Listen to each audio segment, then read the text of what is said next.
Yes, hello everyone. Fáilte Ashkedy Cúilín Media. Welcome back to the first weekend review show of 2026 here on Cúilín Media. My God, do we have a lot to talk about. James Brady here, joined by Liam White and Aaron Prendergast. Unfortunately, Matthew Hurley, our fourth and final member, will not be able to join us for this episode, but we still have a good cast here to run through the entire weekend's action. And lads, by God, do we have a lot to talk about here. Peter, a long-time friend of the show, he puts it perfectly. And anybody who's watching along, maybe for the first time, get involved in the live chat. Let us know what your highlights were from the weekend. It helps to make the episode much better. Peter says, hey lads, geez, where to start with this weekend? Controversy, chaos, blame it on the weatherman, Astro Gate, coin tosses. You couldn't write it.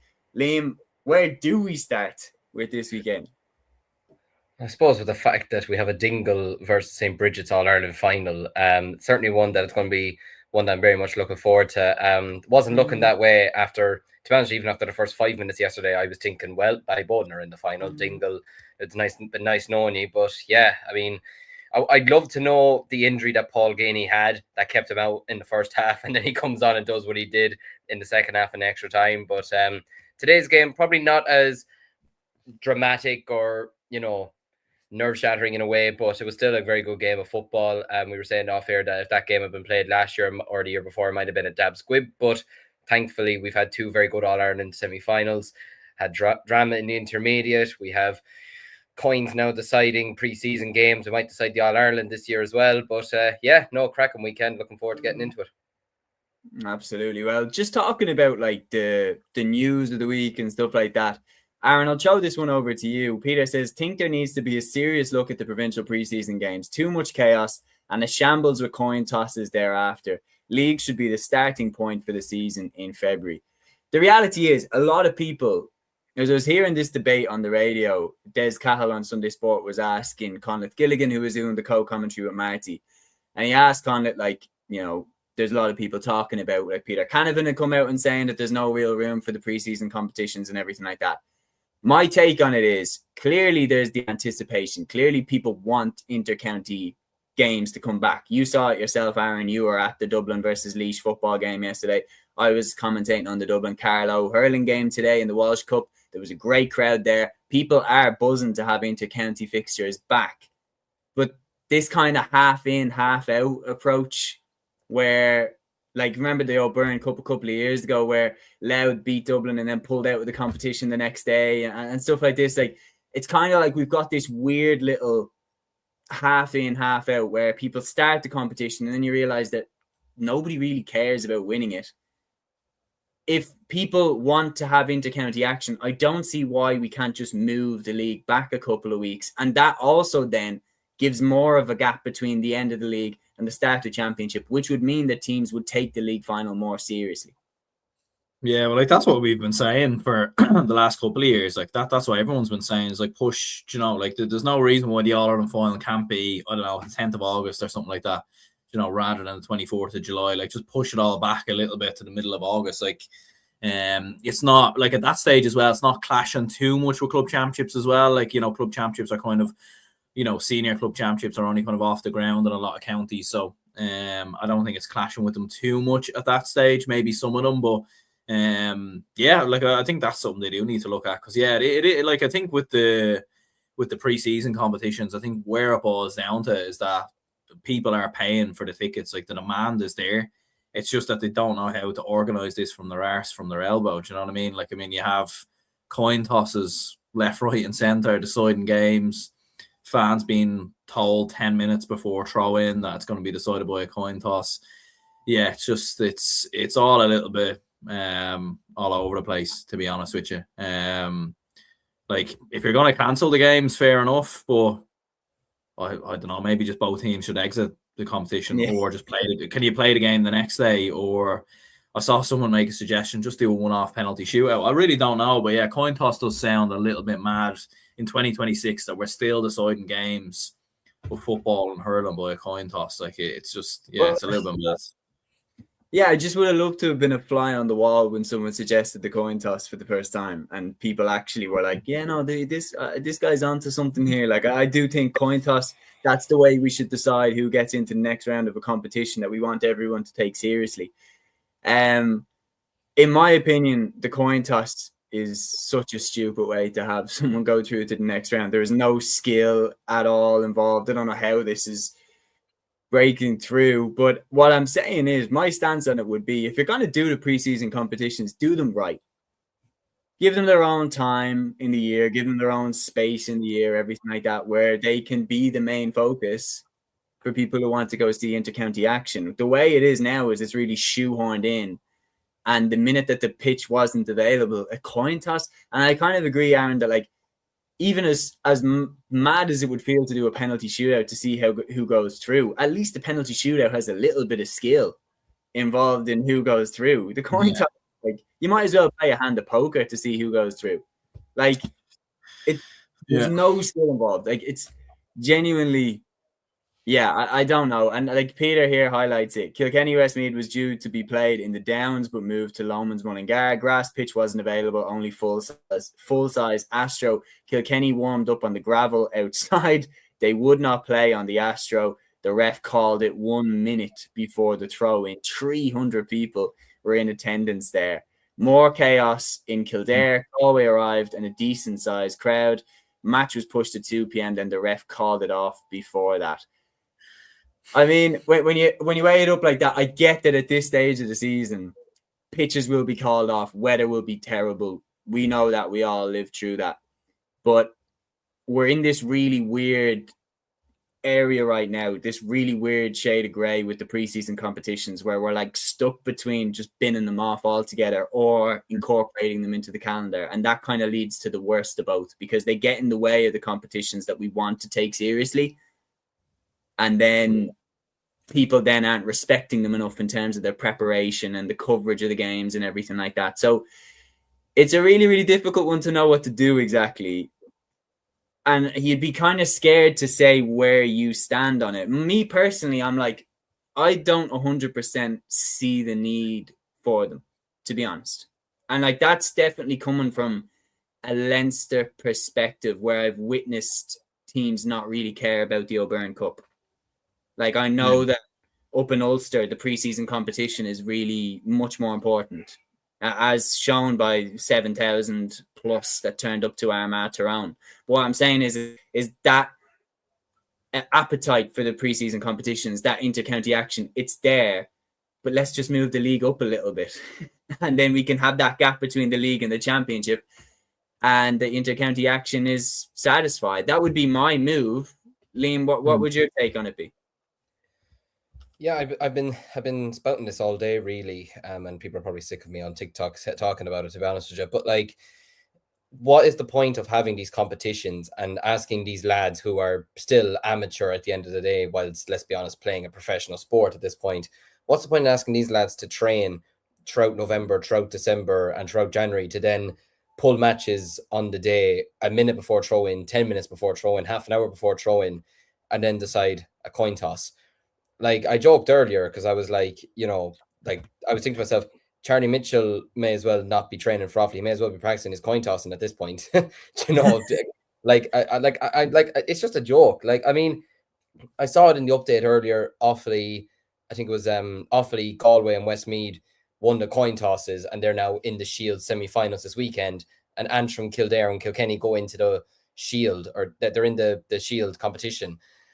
And I'm just like we're playing Galway now this weekend, and I'm just like, we did nothing to get here. Galway have done nothing to get here, but yet, because we probably said heads instead of tails, we're in a semi-final. It makes absolutely no sense. I agree with you completely. Like, there's no way a competition that the GAA are trying to take seriously should be decided by a coin toss. Similarly with Longford, Westmeath yesterday. Like, as much as these games at the end of the day, they're not important, nobody's going to be remembering them in this week, realistically, and never mind yesterday or whatever.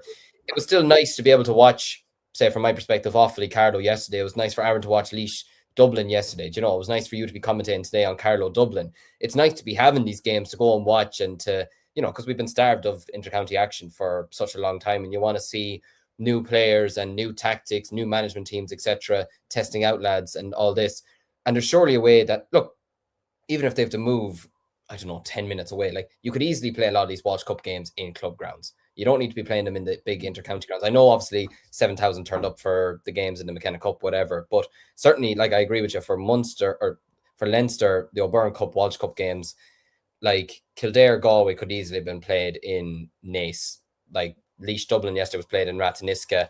You could, I think Carlow Offaly was played in Éire Óg or something like that. You could easily play Offaly Antrim today in the Faithful Fields. You know, like you could easily play these games in, you know, like Carlow Dublin today wasn't in Cullen Park. You know, you can easily play these games just somewhere else. So I don't know. Coin toss. The venue today, for what it's worth, the venue today was perfect. Yeah, it was perfect. Like it was perfect size. The crowd that gathered in was all neatly tucked away in that stand there at the SETU Carlow campus, and that made for a really good atmosphere as well. And that was a real showcasing of like the appetite that's there. My take on it would be, I think that the preseason competitions have the potential to be something really, really good. It's like a mini version of the provincial championships. It's like that's what they're trying to do. And I'm like, okay, so either for me, it's like we're somewhere in the middle here. So either commit and go all in on making these part of the calendar, or don't, because this weird half ground where they're very rushed, teams that were doing coin tosses to let teams go through, and some teams are folding after they win a game. It makes it hard to believe that the teams are taking it serious and that we're all taking it serious when teams are progressing on coin tosses. Like, could you imagine like the fiasco if, like, even if a league game was postponed and then they go, all right, we'll give the 2 points to whoever by a coin toss, like they'd be up. Like, so yeah. It just, that's what I'm like, I'm either go all in on it or look at moving the league back a little bit and then, you know, giving the provincial championship more, you know, room to breathe and everything like that, because that is the main competition for the provinces level. Yeah, exactly. No, I completely agree with everything you've said there. And I was even agreeing with what Aaron was saying there. Like, I don't see, like, even playing the All-Ireland finals now in July just seems like it's a bit much. Like, to be moving it so far back from the first weekend or the third weekend in September back all the way to July. I thought August was actually a perfect time for the All-Ireland finals. Like for me, Galway Limerick in 2018, it was the first year that they had the finals back in August.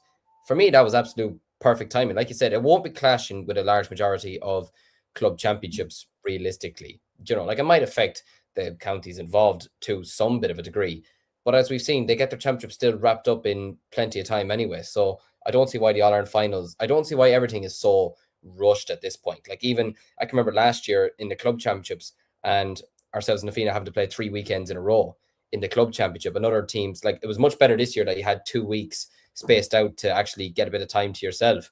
So I don't know. I think we could be spacing out the league a bit more, spacing out the championship a bit more. And if you're going to give respect to these competitions, then give respect to them, give them the proper chance. Otherwise, then just scrap them and just go back to counties finding their own individual challenge matches. I think, yeah, because the other thing as well, what Conlett said on the broadcast, Aaron, is that, like, teams are going to be playing challenge games anyway.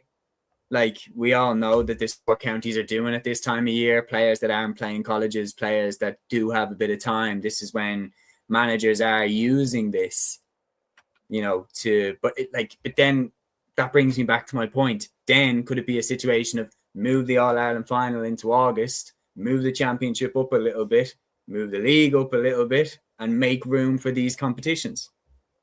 Absolutely, yeah, like, definitely. And even, like, if worse came to worse, like, they could play the game, you know, like, behind closed doors somewhere, something of that nature, refund the supporter, so at least there's a match still taking place.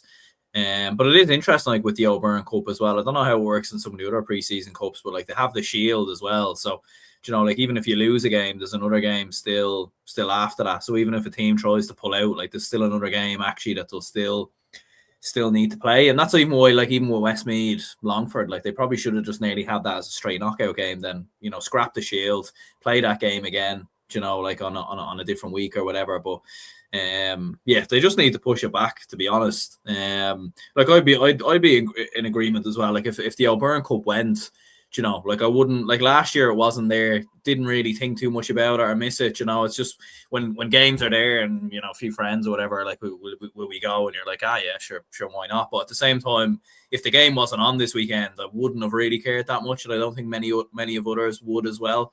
You know, so if they do have to scrap it, then fine, but you know, you can't have it, get rid of it, bring it back, but then half-arse it. You know what I mean? They need to kind of kind of have a bit more of a plan. And it is kind of like, it is a bit mental that nobody actually thought that this was a possibility. Do you know what I mean? Like first week in January, you know, first weekend in January, and especially a lot of the games are being played in like club grounds as well. So, you know, a lot of the pitches won't be absolute top best, you know. So it's mad that nobody thought of like a contingency plan or something. If these things happen, what will we do?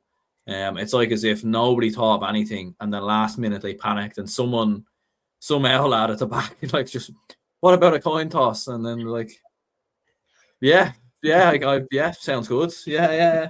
You know what I mean? Like, pick a number between 1 and 3. Yeah. Like it's just it's a little bit mental. Like, and you do feel bad for the fans that like went to some of these games. Hopefully, they're all especially because at this time of year as well, man, like a lot of players are getting their debut for county. And especially like a lot of families would travel down to this game wanting to see like their son or daughter play in the county games for the first time ever. Like it's a real proud family. You know, if they travel all the way down only to find out the game's not going ahead, and oh well, you picked heads and it was tails, so you're actually out of the cup now. So goodbye. Yeah. Like I don't really know how I would take that if it was someone in my family that was playing for the first time ever, everything like that. So that's my kind of thing. I think what we're getting at is either go all in and move the inter-county season back into August and give the competition some time to breathe, or move the league back and give the fans clearly what they want is they want inter-county action now. So give it to them a little bit earlier. That's what I'd be kind of saying.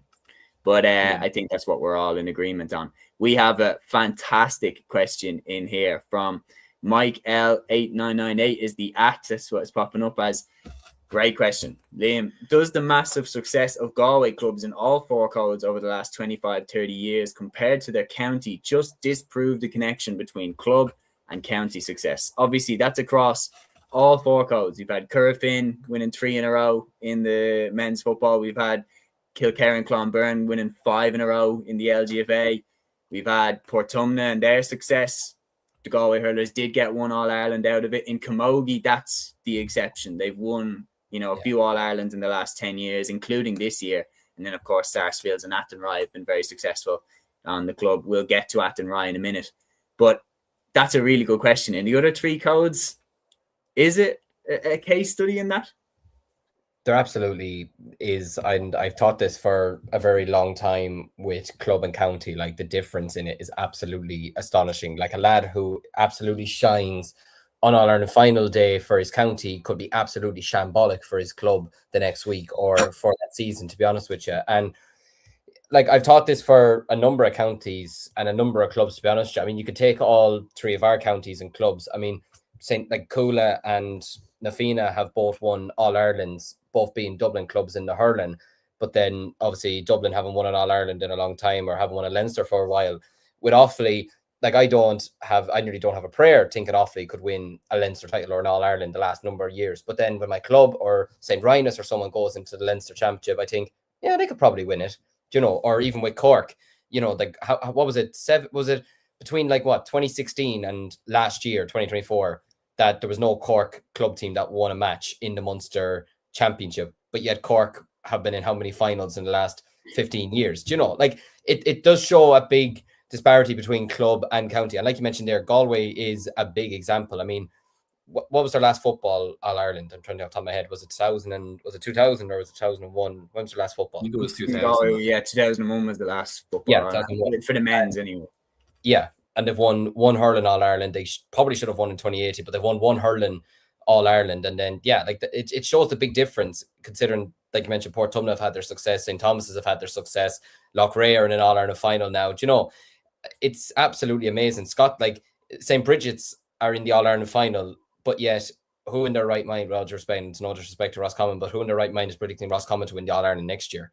Do you know what I mean? It's the difference between club and county is absolutely astonishing, to be honest with you. Like even St. Martin's winning the Leinster Club Championship, but yet I don't think Wexford will do much in the Leinster Hurling Championship this year. Do you know what I mean? It's absolutely amazing, the big difference between club and county. But look, I think it's the natural beauty of it, though, that your local club, your small town club or whatever, can absolutely rise up through the ranks and win an All-Ireland.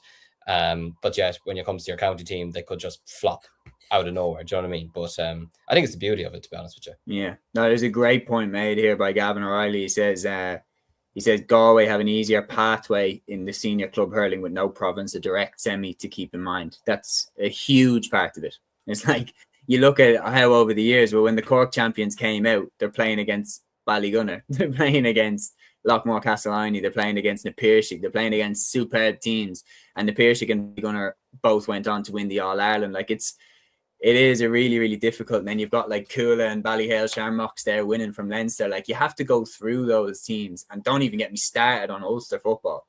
Like the absolute war that they have to go through to get out of the province after they win their respective counties.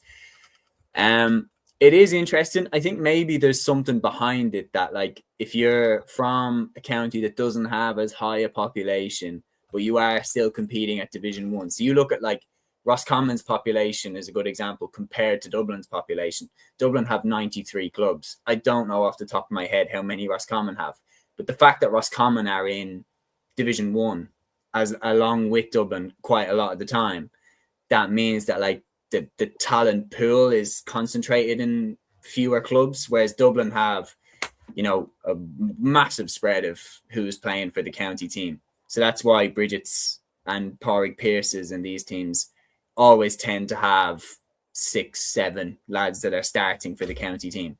And that's why they always tend to be strong. I think, Liam, are you still with me? Aaron, it looks to be frozen. Oh, you're back. Peter says here, local legends equal county heroes. GA Hero also says Brigids done well today. Very young team that could dominate over the next few years. I think Brian Stack at 28 is the oldest player on the team. Open for correction. Did notice that Anya Gallagher says 32. That's how many clubs are in Roscommon. Sorry. But I do believe this as well. We'll get to this. Shane says we're going to jump into the games now. With Shane here says, all I can say is Fergal Kelly is lucky that Dingle won because the disallowed goal was the most disgraceful decision I've ever seen. My, it's a very short. Did you see Joe Sheridan's goal in 2010? Nah, I'm only messing. It was a very controversial decision, and we will dive into it. But we're going to start off with the first silverware that has been won in 2026, the first All-Ireland title that has been won in 2026. And this is the only one on a senior level that I got right in the club championship over the weekend. So maybe that's why I'm starting here. I'm only messing. We have to start with the All-Ireland because, wow, what a finale this was between Athenry and St. Finbarrs. Played in really, really tough conditions. The pitch was perfectly split between snow on one side and no snow on the other. But Athenry, after a replay, beat St. Finbarrs and win the All-Ireland Camogie Championship. What a journey it's been for Athenry. They are the All-Ireland Camogie champions. They shaded at the death against St. Finbarrs. It's unbelievable stuff. It's absolutely sensational. They beat Dixborough, beat Sarsfields, and now after a replay, they beat St. Finbarrs as well. They are worthy Camogie champions. Liam, I'll come to you first. Yeah, I'm absolutely delighted for Athenry, and it's nothing against Finbarrs either. I'd have been delighted if they won it as well, to be honest with you. They're a very good club, and I love the fact that they give equal recognition for all four codes down there. So, but by God, they really can't catch a break the last month, Finbarrs, can they, to be honest with you? But again, a similar situation to the first final in Croke Park. You could argue, yes, Athenry absolutely fought to the end. They don't know how to give up. But again, not as big, I feel, as the last day as much as they let it slip by. But you're 4 points up with 15 minutes to go and you're in complete control of the game. You've turned it around from being 2 points down at halftime and you lose out on it again. Like Finbarrs only scored 1 point in the final 15, 20 minutes, which you're giving with the extra time. like that's very poor from their perspective, and considering the players that they have as well. Like Circa McCartan's point on the 45th minute was absolutely sensational over her shoulder. It was an unbelievable score, and I was there thinking the momentum is completely on their side. They're going to go on and win this game now. They have it in the bag. But then, yeah, the fight back from Athenry was absolutely sensational. The way they were drawing fouls, the way they were getting stuck into every single tackle, and some of their scores as well. I mean, Therese Donoghue, I mean, we all know about her. By God, she is some warrior on the pitch. Maybe she'll talk out for another year. You never know. She might be going to she's 50 or 60 at this point. But no, it was absolutely sensational the way that they fought back and won this game, because they were doing well at halftime to be leading by 7 points to 5, but they really couldn't get a hold of Finbars in at the start of the second half. I believe it took them till the 48th minute, 49th minute, 50th minute, possibly even, to get themselves their first score of the second half. But then the final 10 minutes, I mean, their fitness level showed in the end, their desire showed in the end, and yeah, it's an unbelievable achievement for them, to be honest with you, to be All-Ireland champions. And yeah, you know, it was a great advertisement for Camogie as well, the last two finals that we've had. The entire championship has been, to be honest with you. The two semi-finals were excellent. The Leinster final was excellent. The Munster final was brilliant. And yeah, look, congratulations to Athenry. Fully deserved it in the end. And commiserations to Finbars. I'd say they're absolutely delighted to see the back of 2025/start of 26, to be honest. Yeah, Aaron as well. Talk to me as well about the finale, the climax of the game, the winning score from Clodagh Burke. I don't know how she found herself in so much space. That's probably one thing that every fan of Finbars is wondering, but she executed it really, really well to put them in front. And then Jessica Gill's late free sealed it. And just when I was watching it as well, I was thinking, Liam, when you're talking about how Athenry turned the tide on Finbars and all of a sudden, like every attack was Athenry's, it's amazing the psychology of it. That like the minute Athenry went ahead, all of a sudden they're on the back foot now and Finbars are attacking. And I'm like, what happens? Like, what in the brain happens that all of a sudden Finbars are behind and now they're attacking? But yeah, Aaron, that finale, just walk me through it from Clodagh Burke's score to Jessica Gill's insurance free, and then that's it. Yeah, it was an incredible finish, really. And it's probably maybe a bit of a trend of the weekend, like having teams, you know, go in front and everything else and not really know how to defend or how to manage it. Like we saw something very similar happen in the Ballybowden Dingle game, maybe a little bit different in Brigids Scottstown, but yeah, it was an extraordinary finish, really. Like just 1 point in the final 15 minutes from St. Finbars. And once again, it was very similar to the drawn game. Like Athenry, just, you know, their never die attitude. Like right at the end, as you said, with Clodagh Burke getting the decisive point, Jessica Gill getting one straight after that. But as we were saying, like even Therese Donoghue was outstanding. Alwyn Rabbit as well, getting a big score sort of towards the end. And yeah, incredible stuff really from an Athenry perspective. And it probably does sum up the year and the season that they've had. Like they've, you know, like we were saying kind of in the preview, like the Bars have probably, you know, fought there, or the Bars have maybe had games won kind of easily enough, you know, like they've had far much more scoring power and far much more dominance in regards to that. But Athenry have maybe had to fought their way through the games a little bit, and you know, like that was very much what they did. Like it was interesting, like they started the game very, very well. There were 6 points to 2 up in the opening 20 minutes. But as Liam was kind of saying there, like the Bars kind of after half time, really, like they really, really kind of stepped up and kind of took over the game. And you were thinking, are Athenry going to have that same, you know, because it's one thing coming back once to draw in a game, but to do it again, yeah, incredibly impressive stuff. And yeah, huge congratulations to Athenry. You have to give massive credit to Athenry for their mettle, for the steel, and for the composure that they showed when the game went into the melting pot again. You have to give a huge shout. Like the way that game went down the home stretch, the way that they didn't budge, the way that they didn't panic, everything like that. You have to give massive shout to Athenry for their mettle that they showed going down the home stretch. They never panicked, no matter where the game was at. The steel that they showed, the way that Clodagh Burke slotted over that point to put them in front, the way that Jessica Gill slotted over the free to put them clear, and the way that they defended that final Finbars attack. Dervla Higgins is an absolute warrior at centre half back, one of the best players in the country right now, inspirational captain. Therese Donoghue looks like she could still play midfield for Galway. She's absolutely fantastic. And then as well, just a wonderful way for the manager, Joe Rabbit, to put it all as well and make it all. Just a beautiful touch from the manager, Joe Rabbit, as well, to talk about the late Kate Moran in his interview afterwards with RTE. He said she's the extra 16th player that we had there in the drawn game, 6 points down, and again today, 4 points down, came back to win by 2. So referring to Kate Moran, of course, who tragically passed away as their 16th player. And no doubt Kate would have been on the field was she not taken from us. So a beautiful way to put it there for Joe Rabbit. I'm delighted for Athenry. They've been on a hell of a journey, and there's no question about it. I'm delighted for Athenry. The journey they've been on to beat Sarsfields, beat Dixborough, to nearly have it taken from them as well at the last hurdle, but to fight back and get the draw and get the second day out, and the way they fought back to win it. This is a sweet one, and they're worthy All-Ireland champion. They're worthy All-Ireland champions. Congratulations to all involved. Yeah, I was stumbling over my feet there with that one. Liam, when you look back on it, where's the key? Where's the difference? How did they win? Well, they simply won because they had the belief, to be honest with you. Like, you can talk tactics all you want, or you can talk about matching up players or whatever. But look, I don't want to say the Bars maybe thought they had it won. I feel like that's maybe what let them down the last day. But that was kind of the thing that we probably leaned on the day of that final. We're thinking, who was this going to benefit? Who was the draw going to benefit the first day going into the second day and having the Christmas period? Do the Bars learn more that the game's not over till the game's over and they can't let it slip? Or do we learn more about Athenry and their fitness levels and their never say die attitude?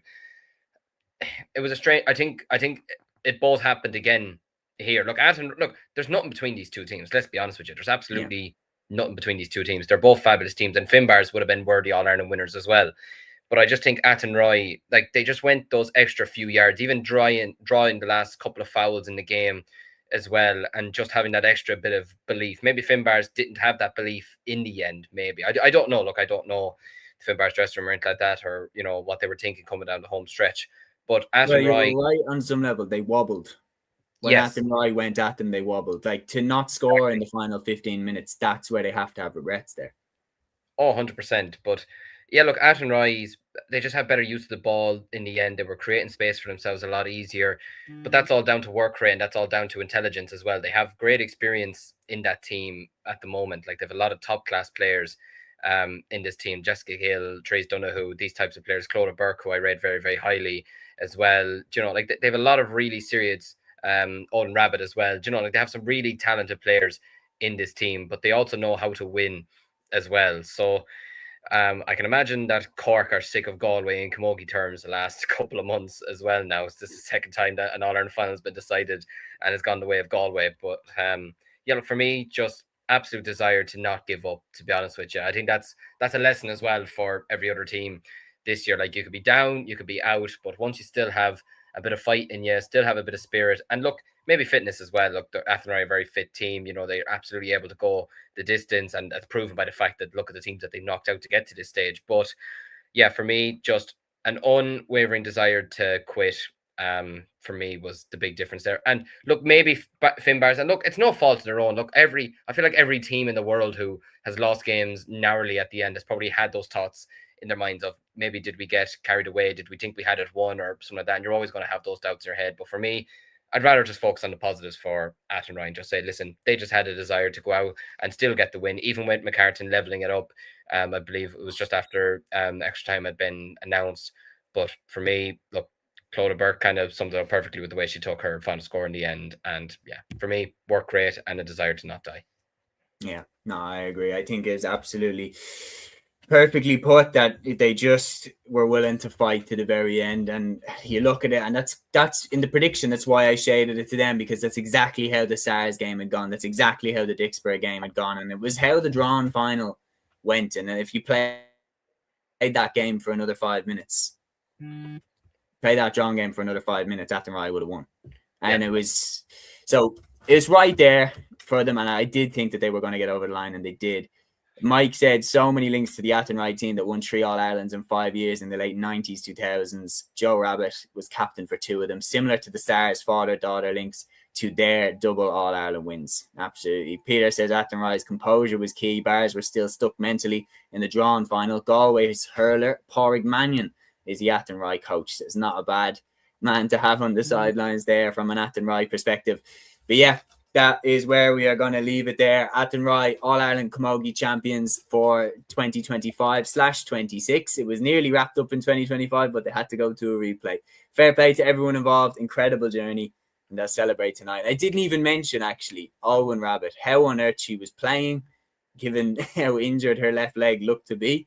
She absolutely epitomizes as well the fighting spirit of everyone involved in that club. Fair play, unbelievable achievement, unbelievable journey. Now we're going to move on to the All-Ireland Men's Senior Football Championship semi-finals. We had two crackers here. One of the bets of the weekend that was put on our weekend preview show was for both games to go to extra time, and it very, very nearly came through. And we're going to start off with the one, lads, that actually did go to extra time. Aaron, we didn't have a great weekend on predictions for these two games. Matthew got them right, both of them right. You have to give hats off to Matthew for calling both of them spot on. But the one caveat I will say is I don't know how on earth Ballybowden did not win this game. Ballybowden St. Enda's losing to Dingle. Dingle 126, Ballybowden St. Enda's 124 after extra time in Porky Queeve. Dingle led for the first time in this game when Paul Gainey put them in front with his 2-pointer free at the end of extra time. And then when Mark O'Connor scored his point to put them 2 clear, that was the first time that Dingle were in front in the entire game. Ballybowden led 7-0 after 13 minutes. They led by 115 to 8 points, 6 minutes into the second half. How are they not in the All-Ireland final, Aaron? Yeah, it was incredible, really. Mental game. Like, definitely. I suppose, obviously, we've only started the year, but I think when it comes to the end of the year, we'll probably look back at this game as maybe one of the games of the year. To be honest with you, because this just was absolutely incredible. But yeah, like, to be 9 points up at half time, probably should have been further in front. I do agree with that comment earlier, I think, from Shane in terms of the Dingle goal.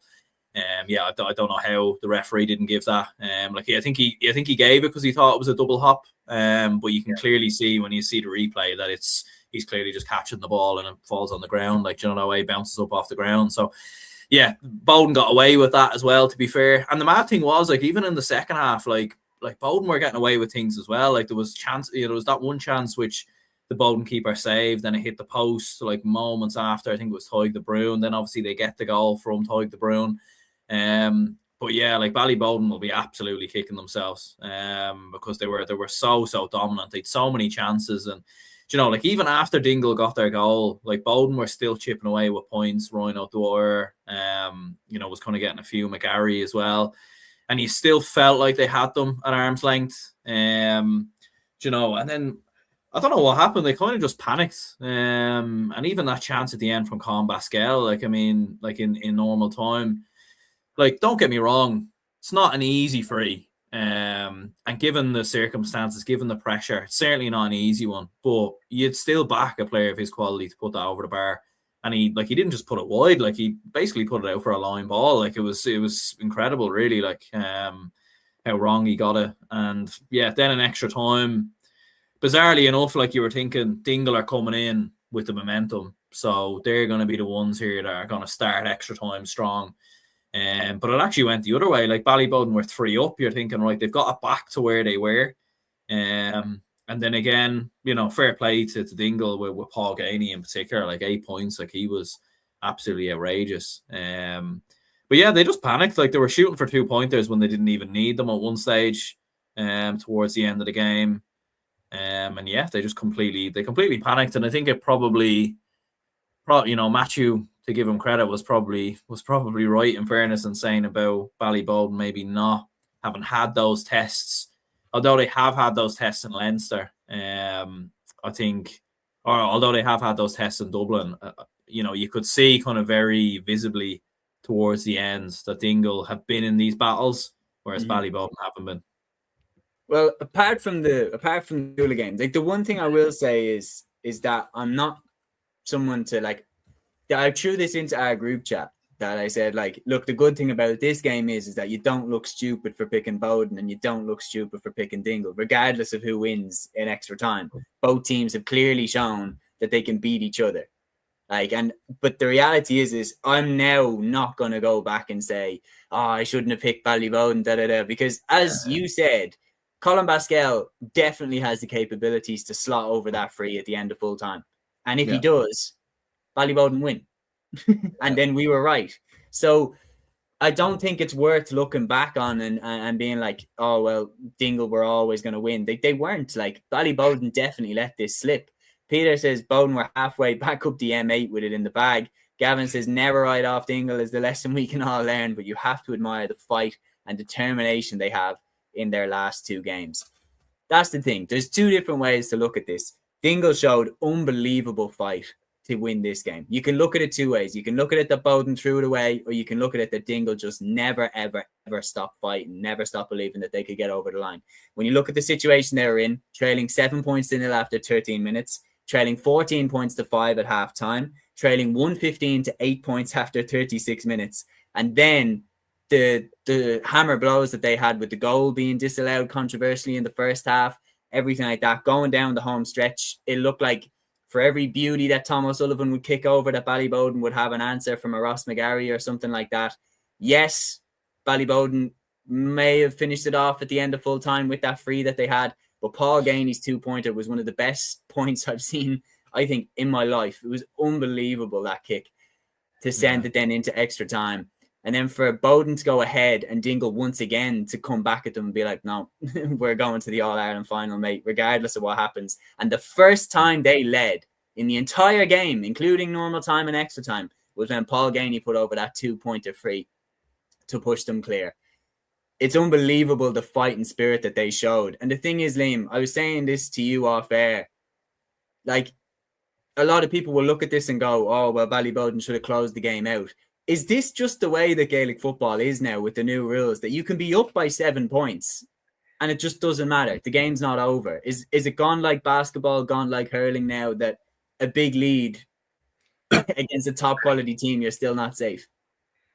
Big leads mean absolutely nothing in football anymore, to be honest with you. But that's the beauty of it. Like, how many games last year or the years before gone that a game could be 5 points to 3 and you're thinking, oh, well, the team that has 5 points has already won the game. You know, unless there's a miraculous goal at the end or something. Whereas now, I mean, the biggest example, I know Meath won the game in the end, but I mean, Meath were 17-5 up against Dublin last year, and yet Meath won the game by 4 points. Do you know what I mean? They won it by absolutely nothing in the end. Do you know, Meath were 10 points down to us at halftime. They came back and won it by 7. Do you know, the leads in football now mean absolutely nothing, to be honest with you. And this game is the biggest proof of that. I mean, when Bowden got their goal, I was sitting there thinking, right, this game's over. Dingle are gone. There's no way they're coming back from this now. And I didn't even think they were coming back after conceding the first 7 points or being 9 points down at halftime. And I would love to know what injury Paul Gainey had that kept him out before the game for him to then come on and do what he did. If I tried doing what he did in the last minute of normal time, I'd have torn my hamstring. And I don't have great hamstrings to begin with. But like the way he just threw it up and just kicked it, all like I don't know how far out he was. And for it to just like, you could just see it the moment it was like landing down, you're like, this is going over, this is going over. And the roar from the Dingle crowd is absolutely sensational. But it just shows you the quality of player that he is, to be honest with you. But you mentioned him there, Tom O'Sullivan. My God, some of the points that he got outside the boot, there's particularly one down in the far corner towards the stand side, one of the stand sides, the larger stand. And the way he just kicked it outside of his boot and it just curled in inside over the bar. Like, that's just class, to be honest with you. You can try and stop him all you want, but when you have quality like that in your feet, and you've quality like that in your team, then it's unbelievable. So no, you got to give great credit to Dingle. And like you mentioned there, you wouldn't look stupid predicting either one of these teams to have won at the weekend. Me personally, if I was on during the week, I was sick during the week, but if I was on, I probably would have gone Ballyboden, I'll be honest with you, just because I thought they were very impressive in the Leinster Championship, and I thought maybe if the Bars had gone through, I thought maybe they could have taken down Ballyboden, but I didn't know if Dingle had enough potentially to take them down. But like, we wouldn't have looked stupid either way, no matter who we did pick. And the fact that Dingle only went in front in the second half, halfway through the second half of extra time, it's just absolutely mental. It shows you how cruel sport can be, to be honest with you. And like I mentioned there, look, Pascal with that kick at the end. Look, I could tell straight away he had missed it by the goalkeeper's reaction to going and grabbing the cone straight away. But I didn't realize how badly he missed it until you saw the cameras moving down to see how far the ball went wide. But like you mentioned there, he is a player that can kick a ball over the bar from there any other day of the week. It's just like you don't realize like the pressure that he's under to kick that ball. You know, like it's severe pressure to be either sending your club into an All-Ireland final or you're going to extra time. Or if it had been another scenario, they were 1 point down. You know, that's either to save your club season or you're a club's hero. Do you know what I mean? There's a lot of nerve to even be stepping up and taking the free, to be honest with you. But yeah, look, there were some fantastic performances from Dingle in the second half to come back and even to come back in extra time, like you mentioned. And yeah, if there's one thing for certain, Brigids could be 15 points up at half time in the All-Ireland final. And I suppose much like Eric O'Kieran last year against Cúilín, how much they were down at half time, I won't be sitting there saying Brigids have this one, not with this Dingle team and not with the energy that they have. And you look at the players that they have. And I suppose a big question now, I don't think it's a big question. I think he's going to play it anyway. But O'Connor, is he going to play the All-Ireland final? I think he is. I think they're going to. He has to. Like you don't let him play a Munster final and All-Ireland semi-final and then All-Ireland fans say, no. Surely Geelong are just going to say, or Geelong, I don't know how to pronounce it properly, but surely they're Geelong, yeah. Surely they're just going to say, yeah, play your final. Like, go ahead, like Jesus. Like, this is an absolutely humongous day for your club, humongous day for yourself. And yeah, I think we're now in for a cracker of a final, to be honest with you. And you know what? Probably an early prediction, but I reckon Dingle could actually do it. It's weird because there was a part of me, and I don't mean any disrespect to Bowden or to Brigids, but there was a part of me that was thinking, you know what, if we get a Scottstown versus Dingle final, that means regardless of who wins, someone's winning the first ever All-Ireland club title in their club's history.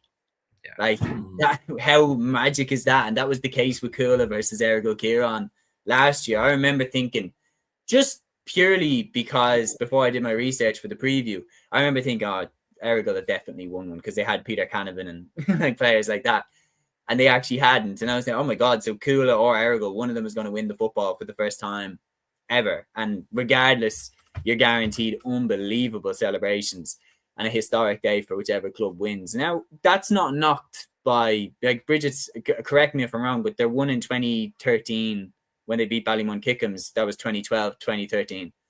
But that's their only ever All-Ireland club title, isn't it? And interestingly, Senan Kilbride is still playing, and we'll get to that. We'll get to that later. Shane says this as well. Off Paul Ganey's left as well, with his calves causing him trouble all year in the freezing cold. So that's his weak foot.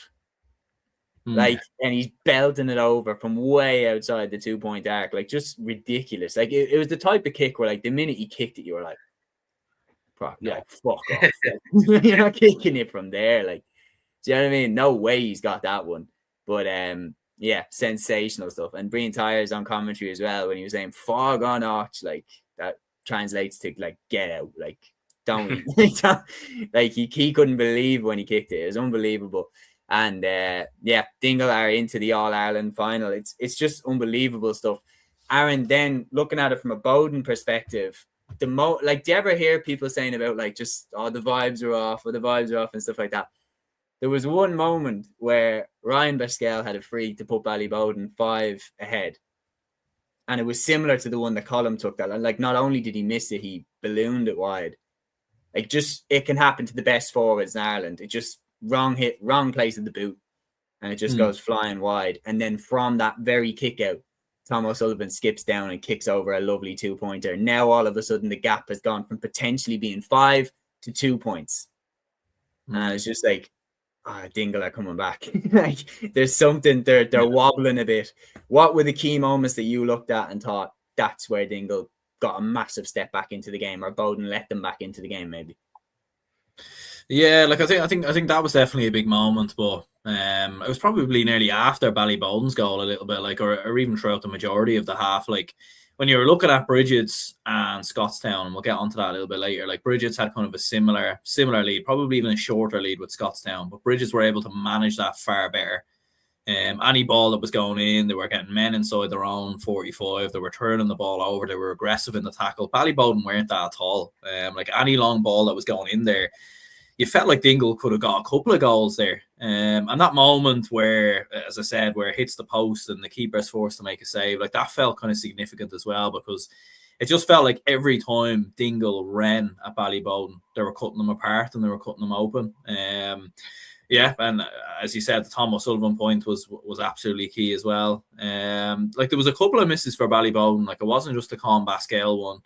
There was one I remember a couple of minutes earlier from Ross McGarry. There was a 2-point effort I remember from Dara Sweeney that went wide. And look, Ballybolden have had a phenomenal year. And I think when we look back at this year for Ballybolden, they'll still look back with, a lot of praise and everything else. And they'll look back at the winning the Dublin Football Championship and how impressive that was.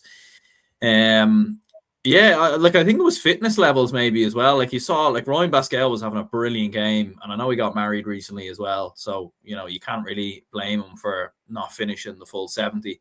But he was having an incredible game. And yeah, like I thought, like you could just see with the fitness a little bit of some of the players that kind of did die out a little bit. Maybe it was a few pints at the wedding. I don't know.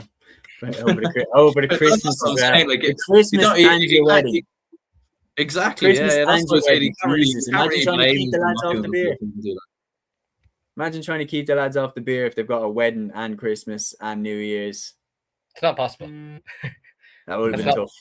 I don't care who you are. It's not possible. That would have been very tough. Well, I have to say, massive congratulations to Dingle. They have absolutely, put out a 5-star display, especially considering the position that they found themselves in. Like, there's no getting around it. They started the game terribly, and the way that they dug themselves out of that hole and never, ever, ever stopped going, the determination, they never let it die. Hats off to them. Worthy winners of this game, and they're into the All-Ireland final where they will play against the Roscommon and Connacht champions St. Brigids. St. Brigids are back in the All-Ireland final where they were 2 years ago, where they lost to Watty Grange Glen, of course, in that final. They're back seeking to make amends for that. They beat Scottstown by 116 to 112. St. Brigids shade Scottstown in this semi-final. Aaron, I'll go to you with this one first. It was always going to be a tight game. What made the difference? I think it was interesting. Like with Scottstown, they have all the individual talent, the individual brilliance, as we know. With Rory Beggan, with Conor McCarthy, Jack McCarran. Jack McCarran scored 1-3 today.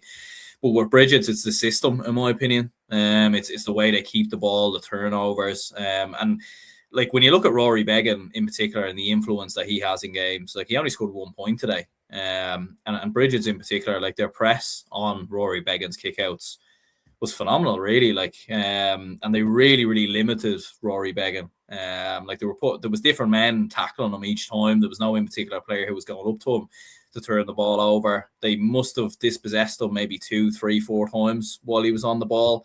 Ben O'Carroll nearly lobs him as well. And by the way, what a goal that would have been. And fair play to Beggan actually for still managing to get back and save it. And not only did he save it, like he didn't even turn it over the bar. Do you know what I mean? Like, so that's how impressive that was. But yeah, I thought that was huge because like you've seen with Beggan and the influence. Like he scored 11 points in the Ulster final, only 1 point today. Discipline as well from Brigids. They didn't give much away in terms of frees, in terms of fouls. They didn't give those opportunities to Scottstown. And I thought their approach play and tactically they kind of got that right. And then yeah, like as we said, like they have a huge wealth of scores like Brigids. Like you Ben O'Carroll with a point, but he probably wasn't as effective maybe as you would think of a player of his quality in this game. So you had Bobby Nugent who chipped away with 7 points. Paul McGrath as well. A wing back was absolutely brilliant. So I think for Brigids it was their tactical approach. I think that was the difference. We're getting a lot of comments in as well, and it's interesting that you say that, Aaron, because definitely Brigids had a plan for Rory Beggan. That was quite clear, the way that they managed to influence his game. Anya Gallagher says that shows how much Scottstown rely on Rory. Peter says, lads, what's your take? And I'll show this one to you. Lads, what's your take on Beggan's outfield antics? He was the full forward by the end of it. They either play him out the field or he stays put. Madness. I'd play him out the field. He got caught near the end for pace, Beggan at 8, 9, or 11. Like, what's your take on that? Because we can't switch because Scottstown lost. Up until this point, it's worked. Do you know what I mean? He's been their best player throughout the year. He's been sensational. The reality is, Brigids just put pressure on Rory Beggan in a way that no one else really has done. And I wonder now, is Gabriel Bannigan sitting there thinking, shit, have they kind of let the cat out of the bag of how to go after Beggan maybe in inter-county level?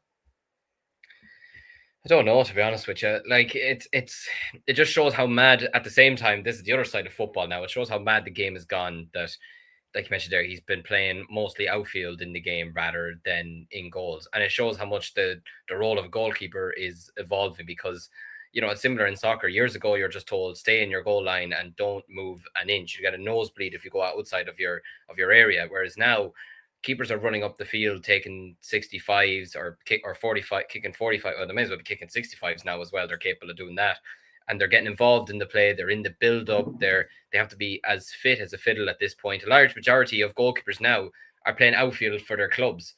Do you know what I mean? Like, I know Began is obviously playing in goals here, but like you mentioned there, I mean, it's crazy to be sitting here saying that we limited the goalkeeper to 1 point. How we weren't saying that 5-10 years ago. We limited the goalkeeper to 1 point. Could you imagine we were saying that about? I know Stephen Cluxton took frees for Dublin for years, but you imagine if like Kerry's tactic was we got to stop Cluxton scoring 3-4 points today. Do you know what I mean? Yeah. Like, it's absolute madness, But yeah, look, it's a strange one. I'm not for it. I'm not against it. I think, look, your goalkeeper's job, first of all, is the goalkeeper, and that's that. And if you're someone like a Niall Morgan, if you're someone like a Rory Began, and you're Stephen Cluxton in his prime, if you're able to kick the ball over from 45, 65 yards out, then absolutely brilliant. And sure, you could be in the build-up from time to time, maybe in a careful, cautious way. But like, you're asking too much then if you're playing in midfield as a goalkeeper, or if you're playing on the other half of the field. For me, it just doesn't work. And like I said, Bannigan there now could be thinking to himself, especially in Ulster as well now this year, with how competitive Ulster is going to be this year. And I firmly like this Monaghan team as well. I think Monaghan can potentially do something this year, both in Division 1 and in the Ulster Championship. I thought they did well last year in last year's championship. I thought they were maybe unlucky not to beat Donegal, just a disastrous second half last year let them down. But this could expose a lot of tactics. This could just expose a lot of what Bannigan's planning could be for the first round in a couple of weeks' time in the league. But yeah, look, it's an unfortunate perspective from Scottstown. Look, it'll probably work for them in the Monaghan Championship next year, or this year again, or could work for them in the Ulster Championship to get out of Monaghan as well. But against a Brigids team that are so sharp defensively, they have a very good system in place. You've Cunningham in charge, who knows the game inside out. You're just leaving yourself exposed, to be honest with you. Yeah, nah. I do think, look, the reality is you're always going to run the risk. And we've seen like the worst example of it when Donegal took Oran Lynch to task in the Donegal-Derry game a couple of years ago, when Donegal absolutely ransacked for goals. They weren't getting caught in that way, but there was a couple of times where he had to put the skates on and get back. And I do think you are playing with fire a little bit there, but Began's so good that it's kind of worth it. The only thing that I would think is the more running he's doing, surely that is impacting his legs when it comes to taking those big boomer kicks that he takes on. Surely the less running he's doing, the more power he has in his legs then to kick those ones over from 50 meters. It's really, really interesting. And again, we don't know. And like the reality is Dave McKaig has done a sensational job as Scottstown manager, and he knows how to get the best out of Began, clearly by the 11 points he kicked in the Ulster final. But the reality is in this game, I think Brigids just had a different approach, and it was successful for them. Peter here talking about Brian Derwin's goal, contender for goal of the year. Jack McCarron's goal was absolutely class. What a ball into him as well. And the way he turned onto his left, bang, into the bottom corner. Unbelievable finish. We were treated to some spectacular scores. But as Anya Gallagher here saying, how did Sean Trundle block that ball? Lads, when you're talking about what wins All-Irelands, that block from Sean Trundle is the stuff that All-Ireland winning teams are made out of. You think Conor Gormley's block for Tyrone in 2003 in that All-Ireland final, this was akin to that. Like, just the way he managed to get back on the line, perfectly timed to stop McCarron's shot. If Brigids go on and win the All-Ireland now in the final against Dingle, this is the moment that they look back on and go, it could have all fallen apart in that moment. But Sean Trundle, what a heroic piece of defending that was. Aaron, I'll go to you. Yeah, it was almost kind of like similar to maybe Robert Oil's block with the Tipperary hurlers against Kilkenny, like right at the end. It could be something you look back on. And yeah, it was a huge moment. Like, I think Scottstown would have been within a point if that had gone in from Jack McCarron. So yeah, an incredible momentum as well. Yeah, and it was one of them games as well where like Scottstown never got any, like we were speaking about Tom O'Sullivan's point for Dingle, like a big point where the fans are kind of like jumping up and like the momentum is really swinging. Like Scottstown never really got anything like that. They never really got a big 2-pointer or like a goal or anything like that in the second half. They just kind of switched the momentum. It always felt like Brigids were fairly comfortable. So if that goal goes in, especially with some of the players that Scottstown have there as well, you know, like that could have been absolutely huge. So yeah, an incredible block from Trundle, and huge moment for Brigids. Peter here saying Trundle's reaction was unreal. His timing was perfect. Liam, like there's no doubt about it. Once we seen it, it was straight into the group chat. Oh my God, how on earth does he manage to get back there in time? Yeah. His defending as well, just when you're talking about his composure to not run after McCarron, his composure to read how the situation was going to go in a split second to go, okay, he's going to go around the keeper, I need to go to the line, and not follow McCarron. Like in the most chaotic of moments, he was ice cool, knew where he needed to be. Outstanding defending. Outstanding defending, and it's the old phrase from, was it Ferguson, attackers win you games, defenders win you championships, you know, and that is exactly what Brigids needed at that moment in time. And yeah, look, it just shows how strong Brigids are, to be honest with you, and it shows how well set up they are, that every man knows their role and every man knows where to be in the right moment at the right time.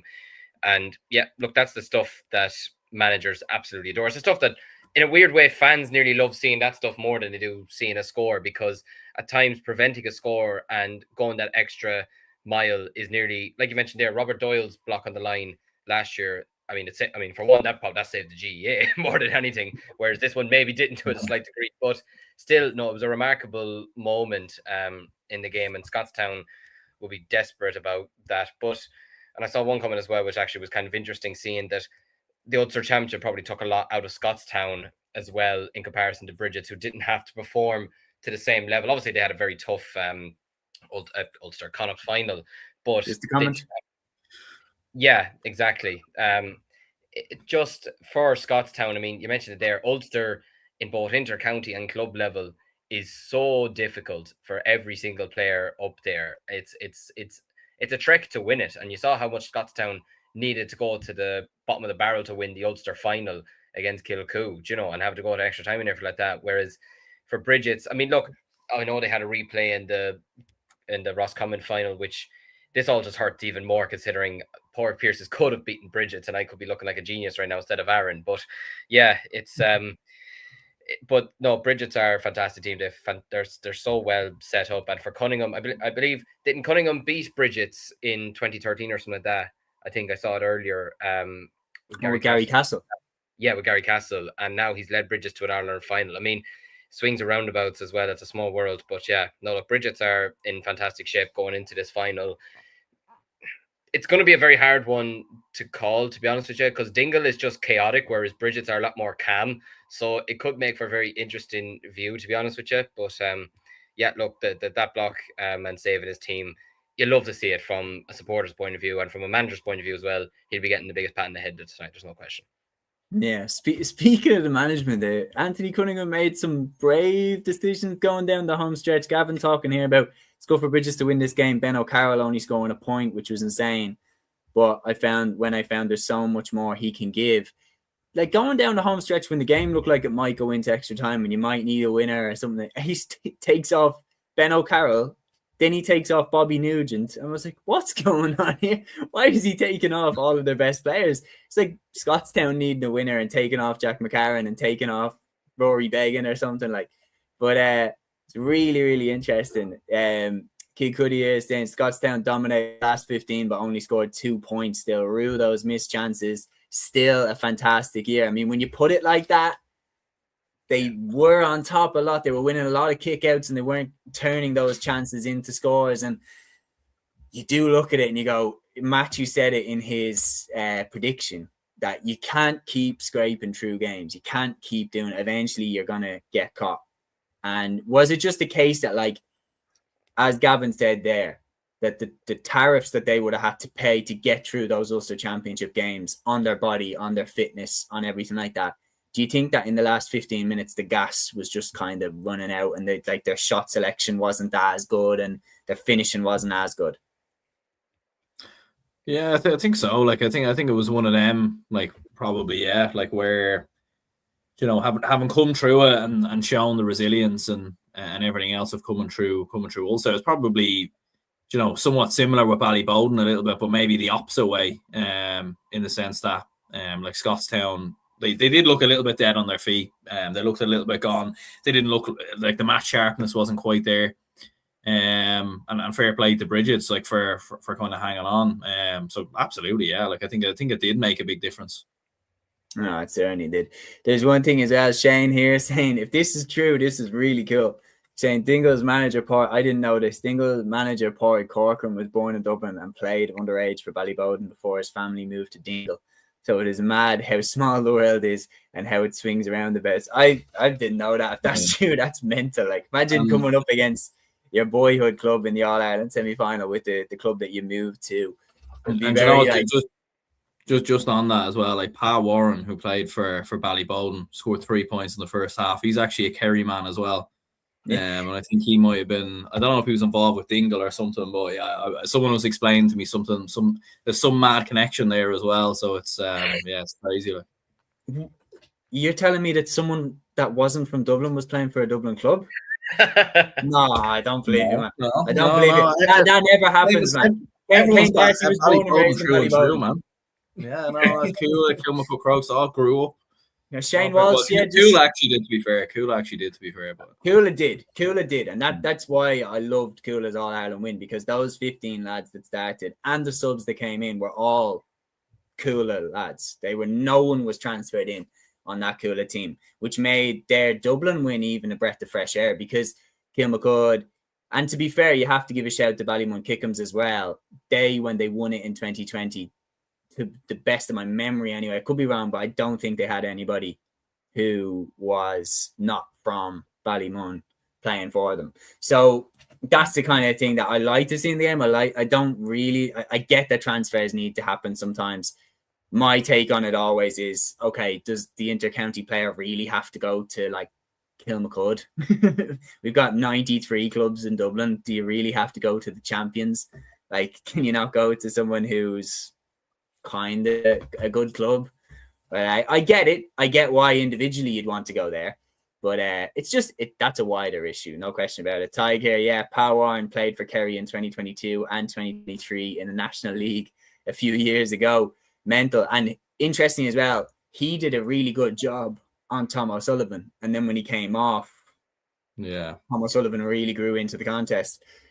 DC 501 here saying Jack, Micheál McCarville and Shane Carey all had good goal chances. Scottstown could have easily won it today.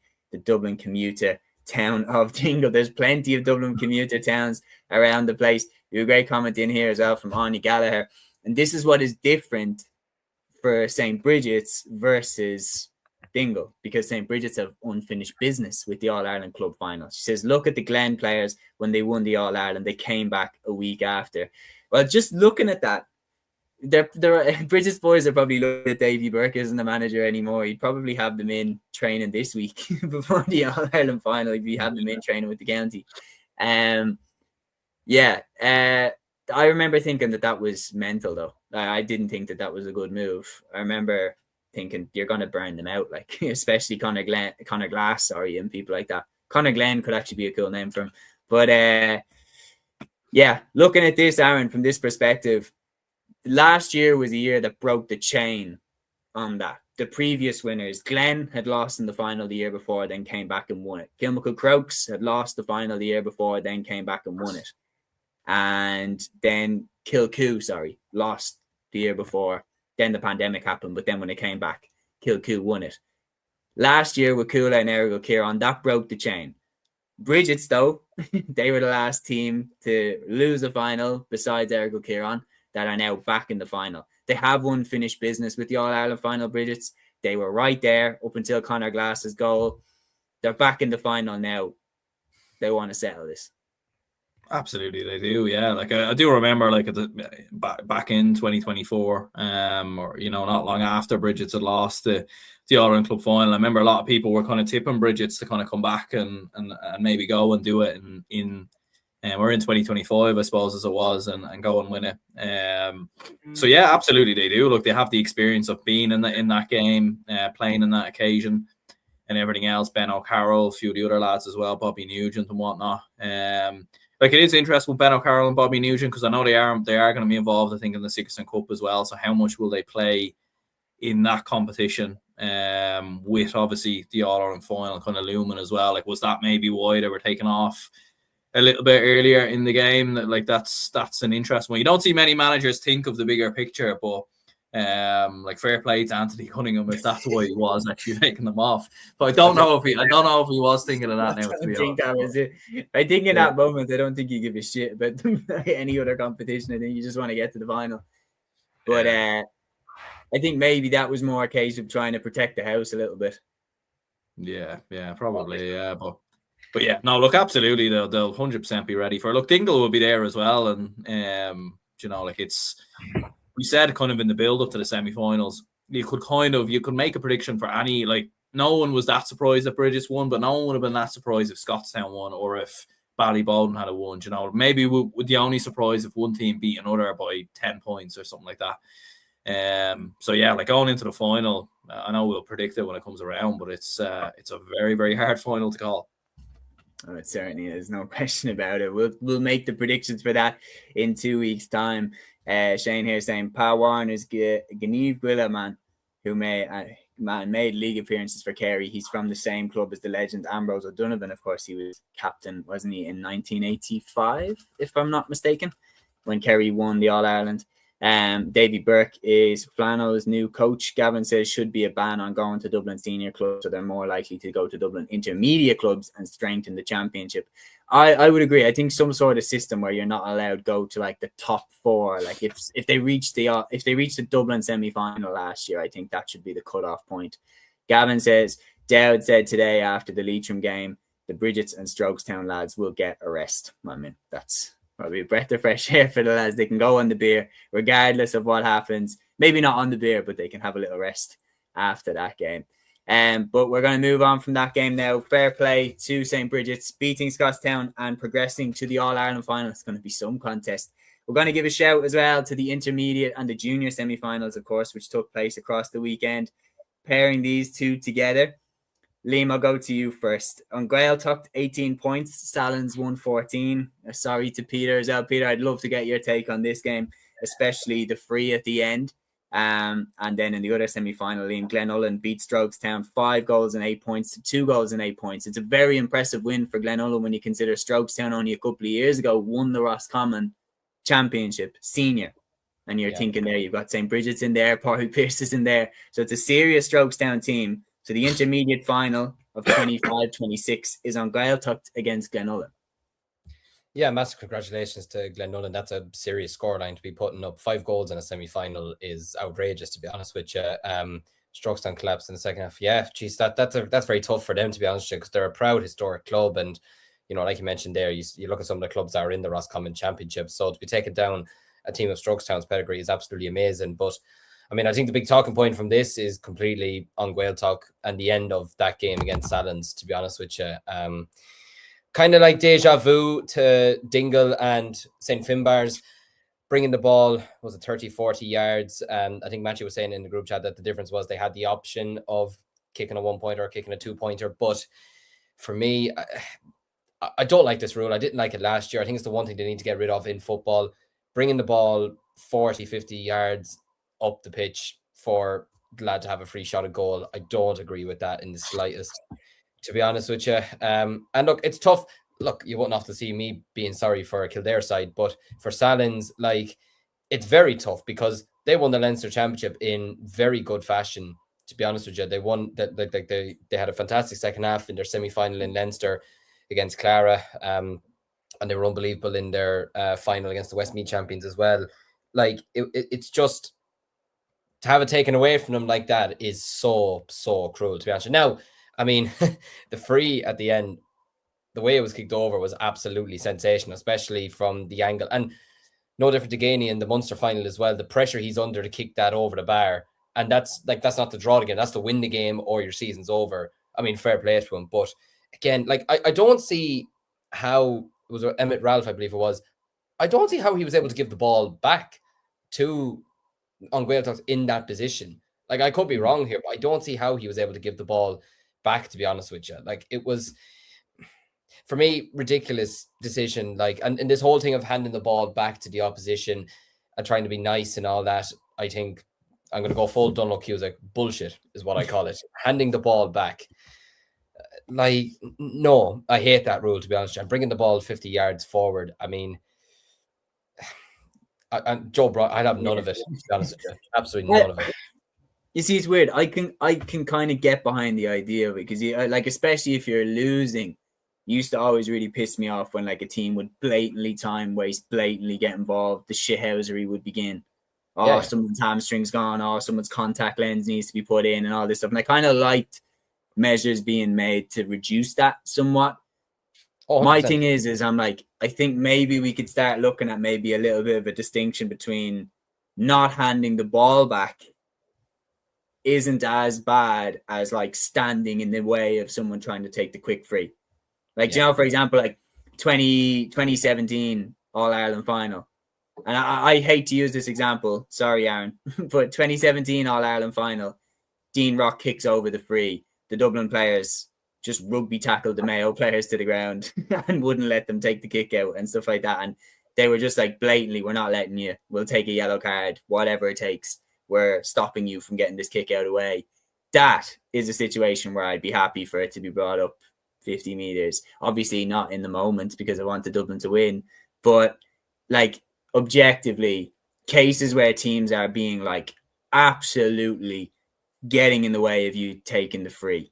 They're standing in your way, they're pushing you, or they're dragging your jersey or stuff, or like, do you know what I mean? Situations like that, I can get behind maybe 50 meters. But in a situation where maybe it was a little toss, or like you look like you kind of tried to give the ball back or maybe threw it down, not 50 meters for those ones. Is that possible? Yeah. I'd say it probably is. Like, I don't know. I just feel like it's extremely harsh to be... Cheers, Peter. I just feel like it's extremely harsh that you're being punished. Like, okay, I agree with you. Like, there was a lot of nonsense that was going on with time wasting, and it still happens even to this day. But or lads standing in front of each other or trying to stop each other, jumping up and down, trying to stop the opposition from taking the free quickly. And especially in hurling, a lad will just absolutely rise the ball and go and try to wallop both man and ball, to be honest with you. But I think, like, bring it up 10 yards at best, 15 yards if you have to, but to be bringing it up 50 yards for me, like, you're bringing it up from one end of the pitch to the other in the space of 2 seconds. Do you know what I mean? Like, for me, like I don't know, if I was Salins, I was watching the end of it yesterday, and I was just like, if I was Salins right now, I would be pissed off. Now, if John Gaeltacht's absolutely brilliant, and I love seeing the interviews afterwards, and all the interviews were in Irish. That was very good to see. I know it's an Irish channel. Yeah. But the amount of English, obviously, interviews, and that's rich coming from me because I'm no good at Irish. But it was very refreshing to see a team fully speaking Irish after interviews. But yeah, for me, if I was Salins right now, I would not be happy. I'd be cursing that decision, to be honest with you. And look, maybe it's just me, but I'm just not a fan of it at all. Yeah, no, I think it's even number at all. Well, Galifig den Egin at all. Like, I love when someone has fluent Irish and they win like player of the match and they can do their ogle of Oscar. So, and trust me, TG Gara there, like if on Gaeltacht to win, it's cha-ching because they all have Irish. Like, Cúilín was like that last year because most of the Cúilín lads went to like Colosh to own, and that's like a fully Irish school. So Con O'Callaghan has Irish, Padre O'Coffey Byrne has Irish. Like, all of the best players have fluent Irish. So the interviews were perfect for the montages and everything that they were creating at the end. But yeah, Kerry clubs in all three. It's 2024 all over again. As Gavin says, he says, 2024 all over again, but instead of Ulster winning everything, it could be Kerry. So not even a province, it's just one county. The Kingdom certainly is in a bit of a golden era this year. Conor Hand is one to watch this year, absolutely. That score that he got for that 2-pointer was one of the scores of the weekend. Touching as well on the junior semi-finals, Ballymac of course, completing the trio for Kerry, beating Grange Noblin in their semi-final to set up a final with Clocker, Era Og, who beat Kiltima by 213 to 9 points. Aaron, this should be a cracker of a final.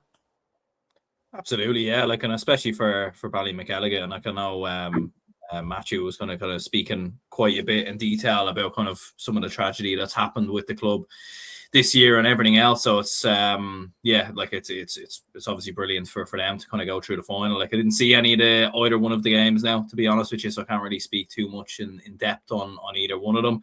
And yeah, like as kind of Gavin saying there and a few other people in the comments, like, yeah, 3 Kerry clubs all into All-Ireland finals, and you know, like God knows, like Kerry win enough as it is, you know, like, can we just give everyone else a chance? You know what I mean? Like, probably going to win the All-Ireland next year as well. He'd be winning the hurling now soon enough. Like, if Coin toss. Coin toss, yeah. We'll probably lose that as well, to be fair. But yeah. But yeah, no, look, I look forward to that game as well, the junior final, and yeah, congratulations to both teams. Absolutely. And Peter here saying Dangany Cooch, the home of the late great Micheál O'Murray, the greatest, along with Micheál O'Hare, the greatest commentator of all time. Those two, absolutely sensational. The magic that they brought to the game. I'm going to run through as well the results from the preseason competitions, lads, and then I'll just ask you to list out your favorites. We talked about the controversies, we talked about the baffling decisions at the beginning of the episode. So if you're joining us now, just go back an hour and 20 minutes and you'll see us talk about what we propose to take care of these situations. But the preseason competitions did kick off for 2026. Running through the results here on Score Bio in the FBD League. This was on Saturday. Mayo beat Sligo 117-111. In the O'Byrne Cup, Offaly beat Carlow 314-39. Liam, you did a piece on that, I seen. Dublin beat Laois 414-117. Meath beat Wicklow 211-112. Kildare beat Wexford 212-9 points. In the McKenna Cup, Monaghan beat Cavan 16 points to 13. Back to the FBD League, Galway beat London 319-4 points, and Longford and Westmeath was cancelled.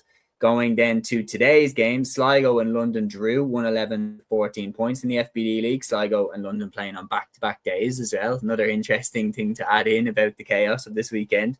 Roscommon hammered Leitrim 5-17-14 points, while the Donegal-Derry game was also postponed. And I almost forgot Friday's games as well. Tyrone and Armagh had a huge turnout in the McKenna Cup round 1. Tyrone won by 213-17 points. And then in the McGrath Cup, Clare beat Waterford by 310-11 points. And Tipperary beat Limerick by 15 points to 4. And I haven't mentioned yet about the hurling. So starting off with Saturday's games. In the Munster League, Clare beat Limerick by 320-318. Tipperary and Waterford drew 118 apiece. While in the Walsh Cup then today, Wexford beat Laois by 120-17 points. Dublin beat Carlow by 23 points to 17. And I was commentating on this game for Clubber TV. Big shout out to them. Wicklow beat Down by 213-17 points in the Keogh Cup. In the Walsh Cup again, Offaly and Antrim was cancelled. Kildare and Galway was cancelled. And Westmeath and Kilkenny was also cancelled as well. Liam, I mean, there's a fairly obvious place for you to start with your home county getting off the mark in 2026. Yeah, look, I was nearly falling asleep watching it yesterday. That's what the O'Byrne and Walsh Cup does to you. But yeah, no, look, it was nice to get a run out for a couple of players yesterday. Look, we have a lot of injuries at football at the moment. John Furlong's out for a while. Paddy Dunnigan, who recently got married, is also out for a while. Dylan Highland has a serious injury and he's going to be out for a while as well. So we're kind of down to the bare bones at the moment. But there were some good performers yesterday. Rory Egan really impressed with a goal and 3 points. Cormac Egan came off the bench and got a goal for us. We nearly looked like we were going to lose it in the end. Still some things to work on at the back. But look, it's like you mentioned there, it's the first game of the year. There's no point reaching into these lads or saying you need to do this, need to do that, because like at the end of the day, anyone can get a call up for the O'Byrne Cup at this rate, to be honest with you. But no, look, there were some good performers from some of the Offaly lads yesterday. Some of the Carlow players impressed as well. So, and look, the scoreline would suggest that was a good game of football. To me, it wasn't. It wasn't the best game of football, to be honest with you. But look, it's things to work on. It's good to get some lads, back into inter-county action. And with Marcus Dalton, who was at centre-back for me, had a big season for Clara last year as they won the Senior B Championship. It was nice to see him togged out there. So, yeah, no, look, some good things to work on, some things to look forward to over the next couple of weeks. Obviously, a very tough league campaign coming up when you look at the games against Cork, Meath, Derry, Tyrone, just to name a few, which is terrifying at the sound of it loud. Like, what's terrifying, and I only realised it the other day, was the fact that on the first day of the league, we're playing both Leinster champions, Kilkenny and Louth. Like, that's just horrific, but it's also brilliant. You know, and I'll be down in Kilkenny for the hurlers just because I'd be more hurling than I would be football. But it's brilliant to see, you know, that we are getting these games this season, and hopefully we can show something in the league this year anyways. But yeah, look, and obviously look, awfully, they won the toss against Antrim, coincidentally. So they're playing Galway on Sunday, Ballinasloe. So another great chance for the hurlers to show what they have this year. Absolutely. Ty King here saying Kildare's David Hyland retired today. Kildare up again at big time now. Peter saying David Hyland retired today, lads.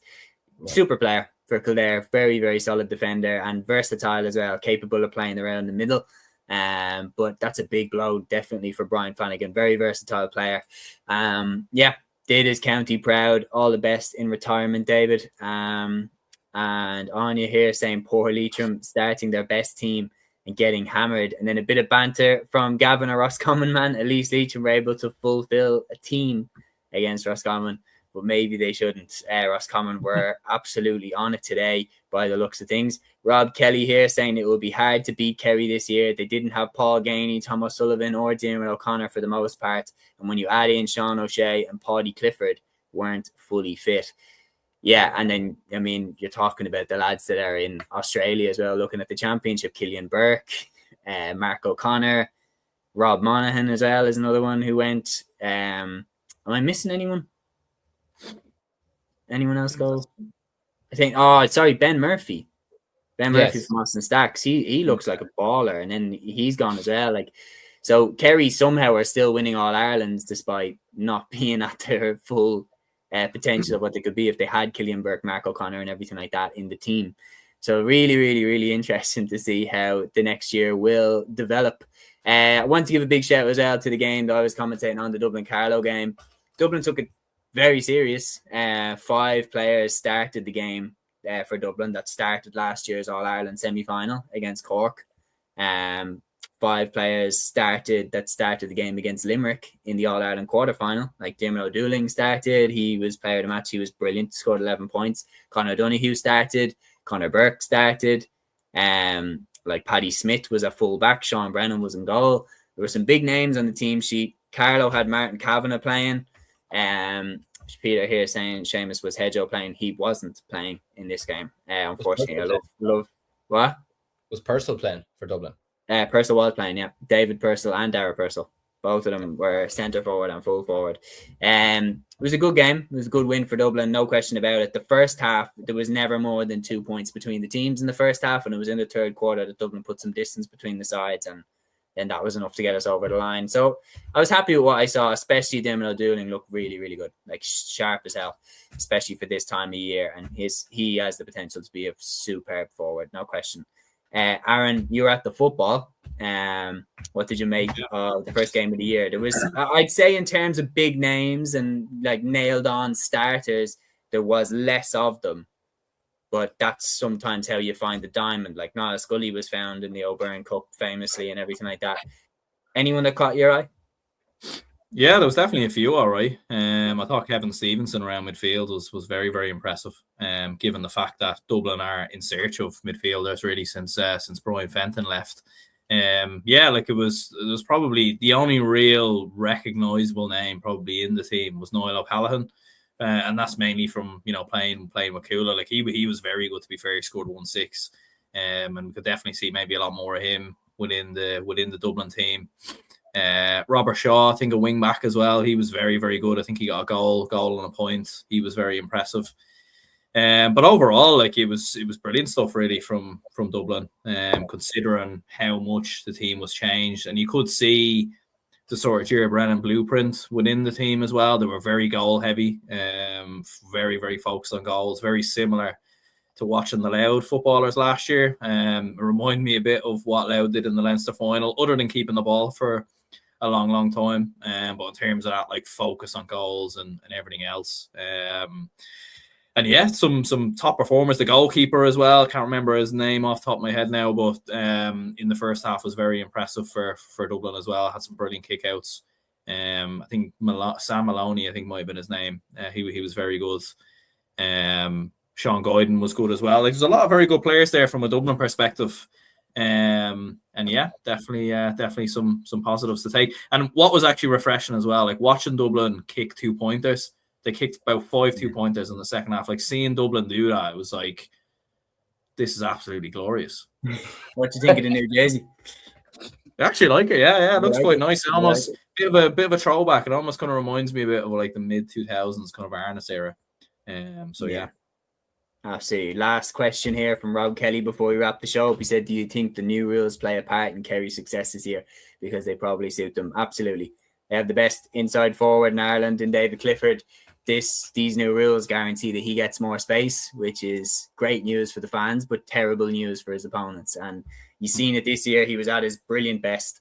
And you look as well, not just at David, but like they're fast movers. Like there's more free flowing nature to the game, and Kerry have so much pace. That's why I think Brino Buglik had one of his best years. Gavin White had one of his best years. That open road is really in front of them, and the ball moves a lot quicker. And when the ball is moving a lot quicker, the team with more pace will thrive, and no question about it. Kerry have a lot of pace in their team. Paddy Clifford as well is another one who's thrived under the new rules.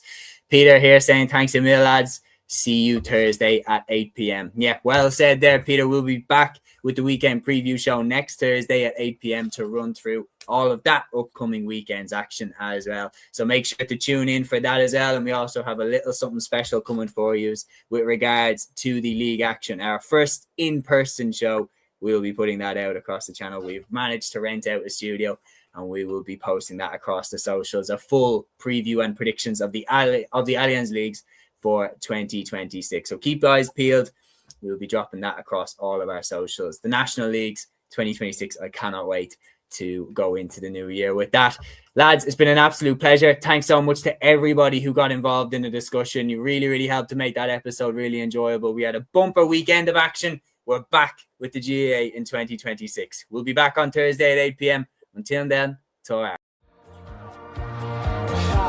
Instinct, baby. Follow your instinct.